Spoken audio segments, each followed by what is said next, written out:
Via Legal de hoje começa com um assunto curioso, mas que pode causar grandes transtornos no meio jurídico.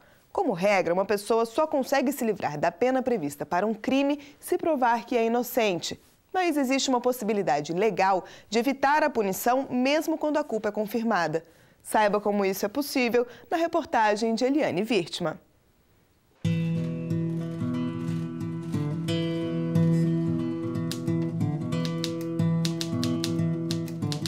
Insignificância, estado do que é insignificante, sem valor, de pouca importância, bagatela.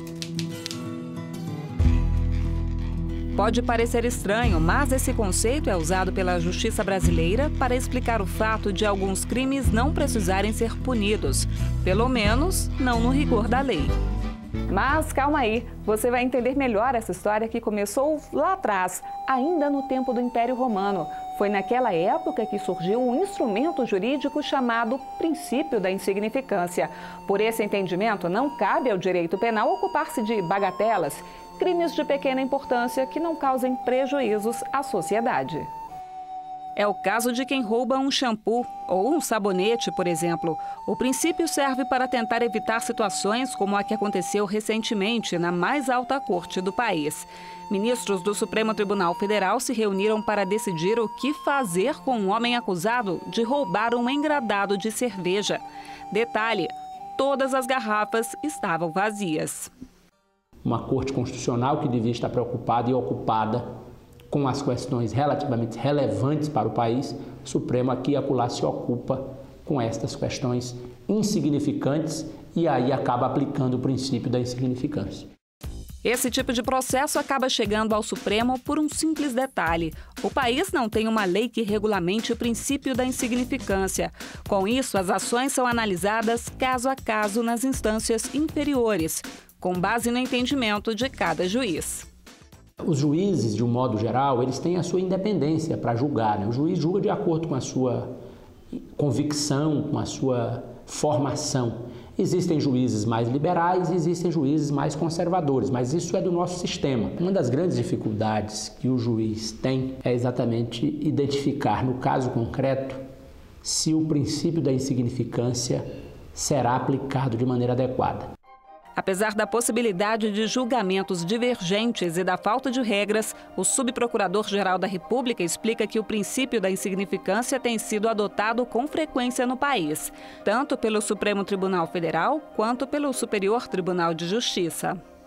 O Supremo Tribunal Federal já tornou público o seu entendimento que a ideia de insignificância só ocorre em 4 situações. Mínima ofensividade da conduta do agente. Segundo, nenhuma periculosidade social da ação.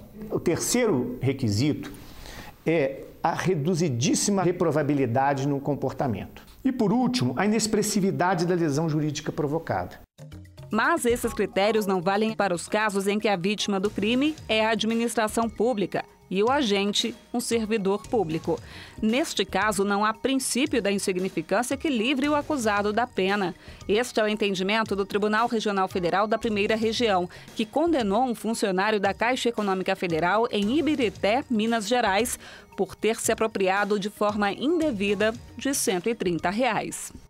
No caso do servidor público, existe uma relação de confiança, uma dignidade da função pública que precisa ser preservada. Então, o Estado não pode, em se tratando de servidor público, agir com a mesma premissa que age nos casos em que particulares praticam crimes contra a administração pública ou contra terceiros. Você tirar do Estado é extremamente reprovável, porque você está tirando de toda uma sociedade organizada, de todo um povo. Nos casos de crimes ambientais e de fraudes à Previdência Social, a Justiça também tem negado a aplicação do princípio da insignificância. O entendimento é que, mesmo pequenos, os prejuízos atingem a sociedade como um todo. Com isso, a maior incidência da chamada bagatela é mesmo em acusações de furtos. O Código Penal prevê pena de até 8 anos de prisão para quem subtrai coisa alheia. No caso do servidor público, ainda há o processo administrativo disciplinar, que pode gerar a perda do cargo. Mas se engana quem pensa que no caso daqueles que são beneficiados pelo princípio da insignificância, o que fica é a impunidade. O princípio da insignificância, ele não é uma garantia de impunidade para as pessoas que cometem pequenos furtos. Ele é apenas um reconhecimento de que determinadas ações que a princípio são consideradas rigorosamente delitivas, como por exemplo, o furto de um shampoo no supermercado, é furto do mesmo jeito, artigo 155 do Código Penal, na verdade não há elemento suficiente para que o tipo se realize. Agora, se a pessoa começar a reincidir, não se aplica o princípio de insignificância duas vezes.